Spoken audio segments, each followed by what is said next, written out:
మగాడా ఎవడు పడితే ఆడు మగాడు అనుకోవడం కాదు, ఇంటి పేరు కాదు, ఊరు పేరు కాదు, బై బర్త్ బ్యాక్గ్రౌండ్ అలా కొడక. నేను ఒక్కడే వస్తున్నానని తెలిసి కూడా 100 మందిని కాపలా పెట్టుకున్న మీరు మగాళ్ళ. డబ్బు కాసుపడి పదవి కాసుపడి నా అన్న వాళ్ళని వెన్నపోటు పడి చంపావు. నువ్వు మగతనం గురించి మాట్లాడుతున్నావు.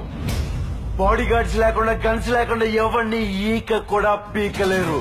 ఎలా చెప్పుకుంటారో మీరు మగాళ్ళనే?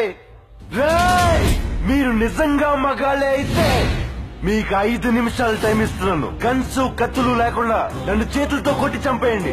ఒక్కడొచ్చినా సరే, ఒకేసారి అందరూ కలిసి వచ్చినా సరే, నేను ఒక్క దెబ్బ కూడా తిరిగి కొట్టను. నన్ను చంపేయండి. మిస్ అయ్యిందా? 6వ నిమిషం నుంచి నేను కొట్టడం మొదలెడతా. ఒక్కొక్కడిని ఒకే దెబ్బకి చంపేస్తా. రెండో దెబ్బ ఉండదు. నిన్ను నీ కొడుకుని మాత్రం కుక్కను కొట్టాడు కొట్టి చంపేస్తా. మా నాన్న మీద